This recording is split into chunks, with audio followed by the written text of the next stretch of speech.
ನಮಸ್ತೆ. ಬನ್ನಿ ಇವತ್ತು ನಾವು ದೇವರಮನೆ ಬೆಟ್ಟಕ್ಕೆ ಹೋಗೋಣ. ದೇವರಮನೆ ಬೆಟ್ಟಕ್ಕೆ ಇಲ್ಲಿಂದ ಸುಮಾರು ದೂರಗಳಿದ್ದಾವೆ. ದೇವರಮನೆ ಬೆಟ್ಟ ನಂತರ ನೋಡೋಣ. ಹೋಗ್ತಾ ಹೋಗ್ತಾ ಪ್ರಕೃತಿ ಸೌಂದರ್ಯನ ಸವಿತಾ ಹಾಗೆ ಒಂದೆರಡು ಸುಮ್ಮನೆ ಮಾತುಗಳನ್ನ ಮಾತಾಡ್ತಾ ಹೋಗೋಣ. ಯಾವ್ದಾರ ಒಂದು ವಿಚಾರವಾಗಿ ಮಾತಾಡ್ತಾ ಹೋಗೋಣ. ಬನ್ನಿ ಸ್ನೇಹಿತರೆ. ನೋಡಿ ಸ್ನೇಹಿತರೆ, ಶಾಲೆಗಳೆಲ್ಲ ಪ್ರಾರಂಭ ಆಗಿದೆ. ಶಾಲೆಯ ಆರಂಭದಲ್ಲಿ ನಾವು ಹಲವಾರು ರೀತಿ ಯೋಚನೆ ಮಾಡ್ತೀವಿ. ಶಾಲೆಗಳಲ್ಲಿ ನನ್ನ ಮಗು ಹಾಗಿರಬೇಕು, ನನ್ನ ಮಗಳು ಹೀಗಿರಬೇಕು, ನನ್ನ ಮಗ ಹಾಗಿರಬೇಕು, ನಾನು ಆ ಶಾಲೆಗೆ ಸೇರಿಸ್ಬೇಕು, ಈ ಶಾಲೆಗೆ ಸೇರಿಸ್ಬೇಕು ಅಂತಿರ್ತೀವಿ.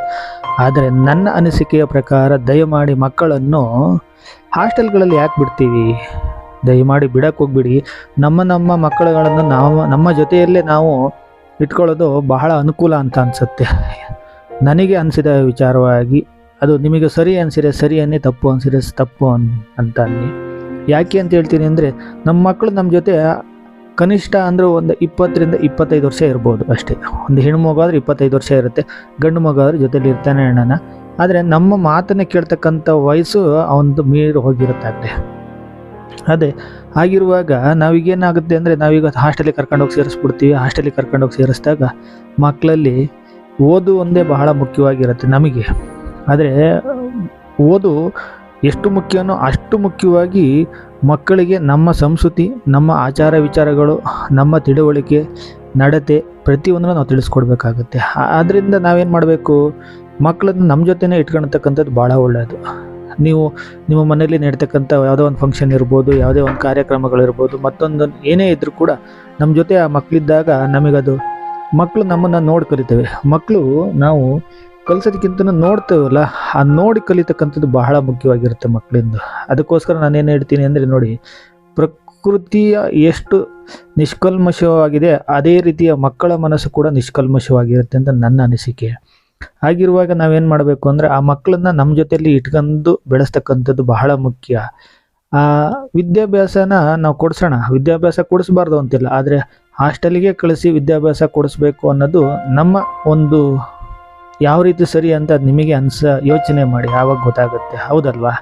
ನಾವು ಅದಕ್ಕೆ ಏನು ಮಾಡಬೇಕು, ನಮ್ಮ ಮಕ್ಕಳನ್ನ ನಮ್ಮ ಜೊತೆನೇ ಇಟ್ಕೊಂಡು ಒಳ್ಳೆ ವಿದ್ಯೆ ಕೊಡಿಸೋಣ. ಆವಾಗ ನಮ್ಮ ಮನೆಯಲ್ಲಿ ನಡೀತಕ್ಕಂಥ ಎಲ್ಲ ಆಚಾರ ವಿಚಾರಗಳು ಆ ಮಗುವಿಗೆ ತಿಳಿಯುತ್ತೆ. ಆ ಮಗು ಮುಂದೆ ದಾರಿ ತಪ್ಪತಕ್ಕಂಥದ್ದಾಗಲಿ ಮತ್ತೊಂದಾಗಲಿ ಯಾವತ್ತಲೂ ಬರಲ್ಲ, ಆ ಪ್ರಮೇಯನೇ ಬರಲ್ಲ. ಯಾಕೆಂದರೆ ನಮ್ಮ ಜೊತೆ ಇರುತ್ತೆ, ನಮ್ಮ ವಿಚಾರಗಳನ್ನು ಅದು ತಿಳ್ಕೊಳ್ತಾ ಹೋಗುತ್ತೆ. ತಿಳ್ಕೊಳ್ತಾ ಹೋದಾಗ ಆ ಮಗುವಿಗೆ ನಮ್ಮ ಎಲ್ಲ ಕೆಲಸ ಕಾರ್ಯಗಳು ತಿಳಿತಾ ಹೋಗುತ್ತೆ. ನಾವು ಮುಂದೆ ಅಯ್ಯೋ ನನ್ನ ಮಗಳಾಗಾದ್ಲು, ನನ್ನ ಮಗ ಹೀಗಾದ ಅಂತ ಯೋಚನೆ ಮಾಡೋಕ್ಕಿಂತ ನಾವು ಈಗ ಮಕ್ಕಳಿಗೆ ಏನು ಕಲಿಸಿದ್ದೀವಿ ಅನ್ನೋದು ಬಹಳ ಮುಖ್ಯವಾಗಿರುತ್ತೆ. ಹಾಸ್ಟೆಲ್ಗಳಲ್ಲಿ ನೀವು ಅದನ್ನೆಲ್ಲ ಕಳ್ಸೋಕ್ಕಾಗತ್ತಾ? ನಿಮ್ಮ ಮನೆಯ ಆಚಾರ ವಿಚಾರಗಳನ್ನು ನೀವು ಹಾಸ್ಟೆಲಲ್ಲಿ ಕಲ್ಸೋಕ್ಕಾಗತ್ತಾ?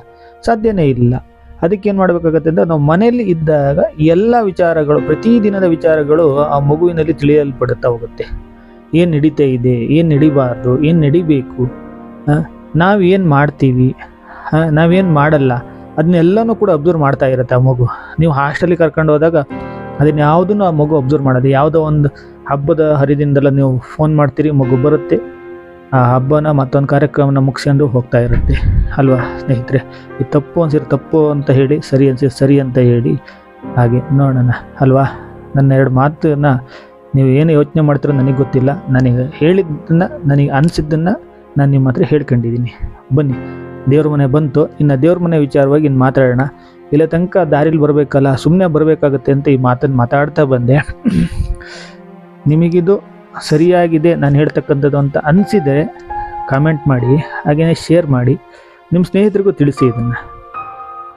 ಬನ್ನಿ ಸ್ನೇಹಿತರೆ, ಈಗ ದೇವ್ರ ಮನೆ ಬಂತು, ದೇವ್ರ ಮನೆಯ ವಿಚಾರಗಳನ್ನ ತಿಳ್ಕೊಳ್ತಾ ಹೋಗೋಣ. ಹಾಗೆ ದೇವಸ್ಥಾನ ಭಾಳ ಹತ್ತಿರದಲ್ಲಿದೆ, ಇಲ್ಲೇ ಮುಂದೆ ಅದೇ ದೇವ್ರ ಮನೆ. ಭಾಳ ಪ್ರಕೃತಿಯ ಮಡಿಲಲ್ಲಿದೆ ದೇವ್ರ ಮನೆ, ತುಂಬ ಸುಂದರವಾಗಿದೆ. ಬನ್ನಿ ಒಂದ್ಸತಿ ನೀವು ನಿಮ್ಮ ಪರಿವಾರ, ನಿಮ್ಮ ಮಕ್ಕಳನ್ನೆಲ್ಲ ಕರ್ಕೊಂಬನ್ನಿ. ಒಂದು ಪಿಕ್ನಿಕ್ ಆದಂಗೆ ಆಗುತ್ತೆ, ಹಾಗೆ ಒಂದು ದೇವಸ್ಥಾನ ನೋಡ್ದಂಗೆ ಆಗುತ್ತೆ.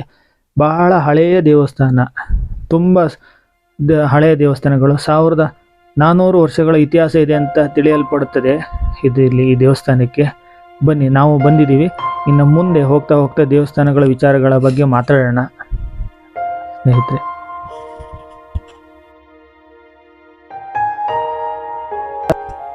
ಬನ್ನಿ ಸ್ನೇಹಿತರೆ, ದೇವಸ್ಥಾನದ ಆವರಣಕ್ಕೆ ಹೋಗೋಣ.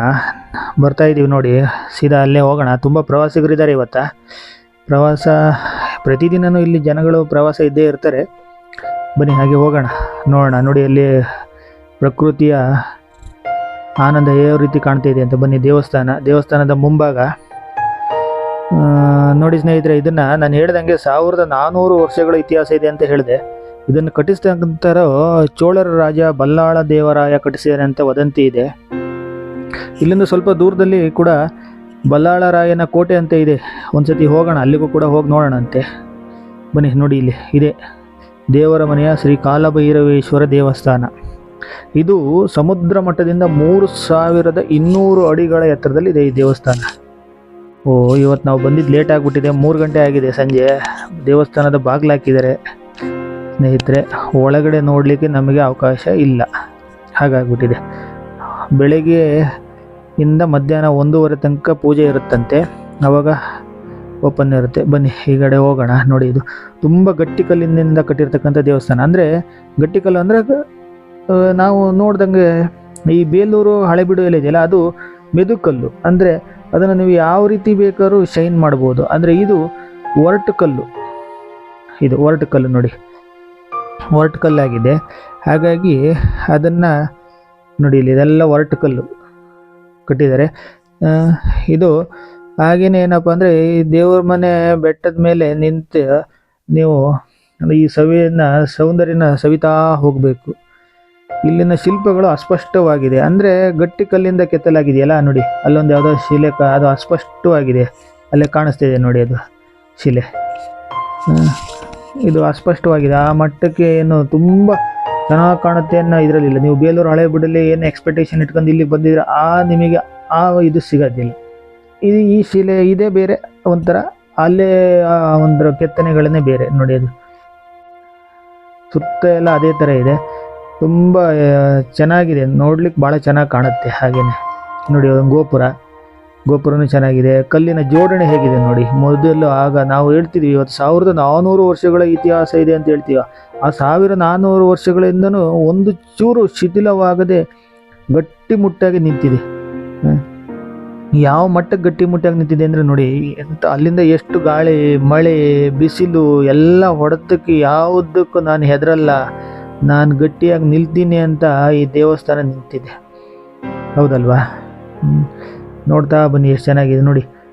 ಮೋಡ ಮುಗಿಲಿನಿಂದ ದಾಟಿ ಬರ್ತಾ ಇದೆ ಅನಿಸುತ್ತೆ, ಅಷ್ಟು ಮೋಡ, ಒಂಥರ ಮಂಜು ಮುಸುಗಿದ ವಾತಾವರಣ. ಕಂಬ ನೋಡಿ, ಧ್ವಜಸ್ತಂಭ ಹೇಗಿದೆ, ಧ್ವಜಸ್ತಂಭ ಇದೆ. ಮುಂದೆ ಬಂದರೆ ನೋಡಿ, ಇಲ್ಲಿಂದ ಹಾಗೆ ತುಂಬ ಚೆನ್ನಾಗಿ ಕಾಣ್ತಾ ಹೋಗುತ್ತೆ ನೋಡಿ. ವಾತಾವರಣ ನೋಡಿ ಹೇಗಿದೆ, ಮಂಜು ಮುಸುಗಿದ ವಾತಾವರಣ. ಇಲ್ಲಿ ಮಂಜು ಇದೆ ಅನ್ನೋ ಹೇಗೆ ಕಾಣಿಸ್ತಿದೆ. ಮಂಜು ಅಂದ್ಬಿಟ್ರೆ ಮೋಡಗಳಲ್ಲಿ ಕಣ್ಣ ಮುಚ್ಚಲೆ ಆಡುತ್ತೆ, ಆ ಥರ ಕಾಣುತ್ತೆ ನೋಡಿ. ಬಾಗಿಲು ಹಾಕ್ಬಿಟ್ಟಿದ್ದಾರೆ, ದೇವಸ್ಥಾನದ ಒಳಗಡೆ ಹೋಗಂಗಿಲ್ಲ. ತುಂಬ ಹಿಂದೆ ಇದೆ ಗರ್ಭಗುಡಿ, ತುಂಬ ಹಿಂದೆ ಬರುತ್ತೆ ಗರ್ಭಗುಡಿ ನೋಡಿ. ಗರ್ಭಗುಡಿ ಮುಂಭಾಗದಲ್ಲಿ 2 ಶಿಲೆಗಳು ಕಾಣಿಸ್ತಿದೆ, ಅಂದರೆ ಒರಟು ಕಲ್ಲು. ಸ್ಪಷ್ಟವಾಗಿ ನಿಮಗೆ ಆ ಫೀಲ್ ಬರಲ್ಲ. ನಾನು ಹೇಳಿದೆ ನಿಮಗೆ ಹಳೆಬೀಡು ಬೇಲೂರಲ್ಲಿದೆ, ಆ ಫೀಲ್ ಬರಲ್ಲ, ಅಸ್ಪಷ್ಟವಾಗಿರುತ್ತೆ. ಆದರೆ ಕೆತ್ತನೆ ತುಂಬ ಚೆನ್ನಾಗಿದೆ ನೋಡಿ. ಅಲ್ಲಿ ಗರ್ಭಗುಡಿ ಹಿಂದೆ ಕಾಣಿಸ್ತಿದೆ ನೋಡಿ, ಅಲ್ಲಿ ದೀಪ ಕಚ್ಚಿದರೆ ದೀಪ ಉರಿತಾ ಇದೆ ದೇವರ ಮುಂದೆ ನೋಡಿ. ಇಲ್ಲಿ ಇದು ಸ್ಟೀಲ್ ಏನಿದೆ ಇದೆಲ್ಲ ಇತ್ತೀಚಿನ ಒಂದು ಬದಲಾವಣೆಗಳು, ಇತ್ತೀಚೆಗೆ ಅವೆಲ್ಲ ಬದಲಾವಣೆ ಮಾಡಿದರೆ ನೋಡ್ಲಿಕ್ಕೆ ಚೆನ್ನಾಗಿದೆ ಅಂತ ನೋಡಿ. ಅಲ್ಲಿ ಹೊರಗಿನ ವಾತಾವರಣ, ಹೊರಗಡೆ ವಾತಾವರಣ, ಮೋಡಗಳು ಇಲ್ಲಿ ಇಲ್ಲಿ ಮೋಡಗಳು ಕಣ್ಣ ಮುಚ್ಚಲೆ ಆಡ್ತವೆ. ಸುಯ್ ಅಂತ ಗಾಳಿ ಬೀಸಿ ತಂಗಾಳಿ ಮನಸ್ಸಿಗೆ ಹಿತವನ್ನು ನೀಡುತ್ತದೆ.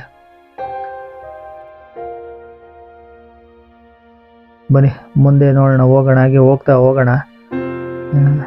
ಭಾಳ ಚೆನ್ನಾಗಿದೆ, ಭಾಳನೇ ಚೆನ್ನಾಗಿದೆ. ಪ್ರಕೃತಿಯ ಮಡಿಲಲ್ಲಿದೆಯಲ್ಲ, ಹಾಗಾಗ್ಬಿಟ್ಟು ನೀವು ಎಂಥ ಮನಸ್ಸಿನಲ್ಲಿ ಯಾವುದೇ ಥರನಾದ ನೋವು, ಗೊಂದಲಗಳು ಯಾವುದಿದ್ರೂ ನಿಮಗೆ ಏನು ಅನ್ಸೋದೇ ಇಲ್ಲ ನೋಡಿ. ಮುಂದೆ ದೇವಸ್ಥಾನ ಮುಂಭಾಗದ ಕೊಳ, ಕೆರೆ ಎಲ್ಲನೂ ಇದೆ. ಕೆರೆ ಅನ್ಬೋದು, ದೊಡ್ಡದೇ ಕೆರೆ, ತುಂಬ ದೊಡ್ಡದಾಗಿದೆ. ಪ್ರಕೃತಿಯ ಏನು ಆ ಮಧ್ಯಭಾಗದಲ್ಲಿ ನೀವು ಆ ನೀರನ್ನು ನೋಡ್ತಾ ಇದ್ದರೆ ಮನಸ್ಸಿಗೆ ಅಷ್ಟೊಂದು ಒಂಥರ ಸಂತೋಷವಾಗಿ ನಿಮಗೆ ಅನಿಸುತ್ತೆ. ಚೆನ್ನಾಗಿದೆ. ಇಲ್ಲೊಂದು ಪ್ರತೀತಿ ಇದೆ, ಏನಪ್ಪ ಅಂದರೆ ಅಲ್ಲೊಂದು ಕಾಣಿಸ್ತಿದೆ ನೋಡಿ, ಬಾವಿ ಕಾಣಿಸ್ತಿದೆ. ಆ ಬಾವಿಯ ನೀರಿನಲ್ಲಿ ನೀವು ಸ್ನಾನನೋ ಅಥವಾ ತೀರ್ಥನೋ ಸೇವನೆ ಮಾಡಿದರೆ ಹಲವಾರು ರೋಗಗಳು ಗುಣವಾಗುತ್ತೆ ಅಂತ. ಇವತ್ತು ಕೂಡ ಅದು ನಡ್ಕೊಂಡು ಬರ್ತಾ ಇದೆ. ಆ ಜನರಲ್ಲಿ ಆ ಭಾವನೆ ಇದೆ. ಅಲ್ಲಿ ನೀರಿನಲ್ಲಿ ನಾವು ಸ್ನಾನನೋ ಅಥವಾ ಅದನ್ನು ಸೇವನೆ ಮಾಡಿದರೆ ಯಾವುದೇ ಕಾಯಿಲೆಗಳಿರ್ಬೋದು, ಆ ಕಾಯಿಲೆಗಳು ಗುಣವಾಗುತ್ತೆ ಅಂತ ಒಂದು ಆ ಜನರ ನಂಬಿಕೆ. ಆ ನಂಬಿಕೆ ಅನ್ನೋದು ಅವರವರಿಗೆ ಬಿಟ್ಟಂಥ ಭಾವನೆಗಳದು. ನಂಬಿಕೆ ವಿಚಾರಕ್ಕೆ ಹೋದಾಗ ಅದಕ್ಕೆ ನೋಡಿ, ಒಳಗಡೆ ಹೋಗಬಾರ್ದು, ತೊಂದರೆ ಆಗಬಾರ್ದು ಅದಕ್ಕೆ ಅಂತ ಸುತ್ತ ಕಬ್ಬಿಣದ ಒಂದು ಸಲಾಕೆಯ ಬೇಲಿಯನ್ನು ಮಾಡಿದ್ದಾರೆ.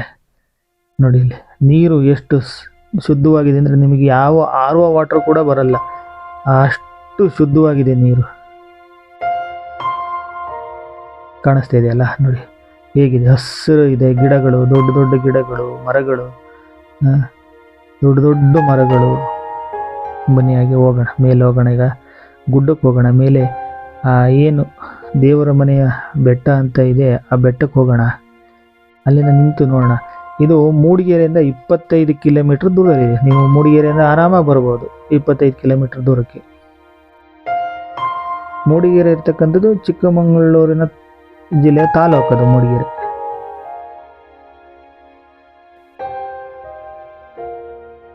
ಬನ್ನಿ, ಈಗ ನಾವೀಗ ಗುಡ್ಡ ಹತ್ತನ. ಆ ದೇವಸ್ಥಾನದ ಹಿಂಭಾಗದಲ್ಲಿ ಒಂದು ಗುಡ್ಡ ಇದೆ, ಆ ಗುಡ್ಡಕ್ಕೆ ಹೋಗೋಣ. ಗುಡ್ಡ ನೋಡೋಣ. ನೋಡಿ ಇಲ್ಲಿ ಮೊದಲು ನಾನು ಹೇಳ್ದಂಗೆ ಇಲ್ಲಿ ಮೋಡಗಳು ಕಣ್ಣ ಮುಚ್ಚಲೆ ಆಡುತ್ತೆ. ಸುಯಿ ಅಂತ ಗಾಳಿ ಬೀಸೋದು, ತಂಗಾಳಿ ಬೀಸುತ್ತೆ, ಮನಸ್ಸಿಗೆ ಹಿತವನ್ನು ನೀಡುತ್ತದೆ. ದೂರದಲ್ಲಿ ಕಾಣುವ ಜರಿಗಳ ನೋಟನ್ನು ನಿಮಗೆ ನಯನ ಮನೋಹರ. ಮೋಡಗಳ ಮಧ್ಯೆ ಸಾಗುತ್ತಾ ಮಂಜಿನಾಟವಂತೂ ಕಣ್ಣಿಗೆ ಹಬ್ಬ ತಂದು ಕೊಡುತ್ತೆ ನಿಮಗೆ. ಅಂತ ಹಬ್ಬ ದೇವರ ಸೃಷ್ಟಿ ಮಾಡಿದಂತಿರುವ ಈ ಸುಂದರ ಲೋಕದ ಹೆಸರೇ ನಿಜವಾಗಲೂ ದೇವರ ಮನೆ. ನಿಜಕ್ಕೂ ಭೂಲೋಕದ ಸ್ವರ್ಗ ಇದೆಯಲ್ಲ, ಇದು ನಿಜವಾಗ್ಲೂ ಭೂಲೋಕದ ಸ್ವರ್ಗ ಅನಿಸುತ್ತೆ. ನೀವು ಈ ಗುಡ್ಡದ ಹಿಂಭಾಗದಲ್ಲಿ ಒಂದು ನದಿ ಹರಿಯುತ್ತೆ. ಅದು 3000 ಅಡಿಗಳಷ್ಟು ಎತ್ತರದ ಕೆಳಗೆ ಹರಿಯುತ್ತೆ. ಆ ಶಬ್ದ ನಿಮ್ಮ ಕಿವಿಗೆ ಕೇಳುತ್ತೆ. ಈ ಗುಡ್ಡದ ಮೇಲೆ ನಿಂತರೆ ನೀವು ಅದನ್ನು ಆಲಿಸಬೇಕು. ಹೇಗೆ ಹರಿಯುತ್ತೆ ಅಂದರೆ ಬೋರ್ಗ್ ಹರಿಯುತ್ತೆ ಇರುತ್ತೆ ಆ ನದಿ ಹಿಂಭಾಗದಲ್ಲಿ. ನೋಡಿ, ಇದೇ ಚಿಕ್ಕಮಗಳೂರು ಜಿಲ್ಲೆಯ ಮೂಡಿಗೆರೆ ತಾಲೂಕಿನ ದೇವರ ಮನೆ. ನಯನ ಮನೋಹರವಾಗಿದೆ. ನಿಸರ್ಗದ ಮಧ್ಯೆ ಕುಳಿತಿದ್ದಾನೆ ಶ್ರೀ ಕಾಲಭೈರವೇಶ್ವರ ಸ್ವಾಮಿ. ದೇವರ ಮನೆಯಲ್ಲಿ ನೆಲೆ ನಿಂತ ಕಾಲಭೈರೇಶ್ವರ ಕ್ಷೇತ್ರದಲ್ಲಿ ಸಾಕ್ಷಾತ್ ಪರಶಿವನೇ ಕಾಲಿಟ್ಟು ಐತಿಹ್ಯವಿದೆ. ಇಲ್ಲಿಗೆ ಪರಶಿವನೇ ಬಂದು ಹೋಗಿದ್ದಾನೆ ಅಂತ ಹೇಳ್ತಾರೆ. ಇಲ್ಲಿ ಮೊದಲು ಬೆಂಗಾಡಾಗಿತ್ತಂತೆ. ಬೆಂಗಾಡಾಗಿದ್ದ ಈ ಸ್ಥಳದಲ್ಲಿ ಶಿವನ ಪಾದ ಸ್ಪರ್ಶದಿಂದ ದೇವರ ಮನೆಯಾಗಿ ಬದಲಾಯಿತು ಎನ್ನುವ ಪೌರಾಣಿಕ ಹಿನ್ನೆಲೆಗಳಿವೆ. ಅದಕ್ಕಾಗಿ ಇಲ್ಲಿ ಹೇಳೋದು ಶ್ರೀ ಕಾಲಭೈರವೇಶ್ವರ ದೇವರ ಮನೆ ಅಂತ ಹೇಳ್ತಾರೆ. ನೋಡಿ ಎಷ್ಟು ಪ್ರಕೃತಿ ಎಷ್ಟು ಸುಂದರವಾಗಿದೆ, ಎಷ್ಟು ಭಾಳ ಚೆನ್ನಾಗಿದೆ, ಮನೋಹರವಾಗಿದೆ ಒಂಥರ. ಹಾಗೆ ಇಲ್ಲಿಂದ ಪ್ರಸಿದ್ಧವಾದಂಥ ಕಪಿಲಾ ಮೀನುಗಾರಿಕೆ ಅಂತ ಹೇಳ್ತೀವಿ. ಅದು ಕಪಿಲಾ ಮೀನುಗಾರಿಕಾ ಶಿಬಿರ ಇಲ್ಲಿಂದ ಸುಮಾರು 15 ಕಿಲೋಮೀಟರ್ ಅಂತರದಲ್ಲಿದೆ ಅಷ್ಟೇ, ಭಾಳ ದೂರನೂ ಇಲ್ಲ. ಹಾಗೆಯೇ ಇಲ್ಲಿಂದ ಎತ್ತಿನ ಭುಜಕ್ಕೆ ಹೋಗ್ಬೋದು. ನೀವು ಎತ್ತಿನ ಭುಜ ನೋಡ್ಬೋದು. ಅದು ಕೂಡ ಪ್ರಕೃತಿ ಮಡಿಲಲ್ಲೇ ಇರ್ತಕ್ಕಂಥ ಎತ್ತಿನ ಭುಜ. ಇಲ್ಲಿಂದ ಹಲವಾರು ಕ್ಷೇತ್ರಗಳಿಗೆ ನೀವು ಅದೇ ನಾನು ಹೇಳಿದೆ, ರಾಣಿಜೇರಿ ಅಂತ ಹೇಳಿದೆ, ರಾಣಿಜೇರಿಗೆ ಹೋಗ್ಬೋದು, ರಾಣಿಜೇರಿ ನೋಡ್ಬೋದು. ಹೌದಲ್ವಾ? ಅದೇ ಹಾಗಾಗಿ ತುಂಬ ಪ್ರೇಕ್ಷಣೀಯ ಸ್ಥಳಗಳಿದ್ದಾವೆ ಸ್ನೇಹಿತರೆ. ಇಲ್ಲಿ ನಿಮಗೆ ಈ ಮಾಹಿತಿ ಇಷ್ಟವಾಗಿತ್ತು ಅಂದರೆ ದಯಮಾಡಿ ಶೇರ್ ಮಾಡಿ, ಲೈಕ್ ಮಾಡಿ, ನನ್ನನ್ನು ಸಪೋರ್ಟ್ ಮಾಡಿ. ನಾನು ನಿಮ್ಮವ ಅನಿಲ್ ಬಿಂದು. ನಿಮ್ಮ ಸ್ನೇಹಿತರಿಗೂ ತಿಳಿಸಿ. ನಮಸ್ತೆ.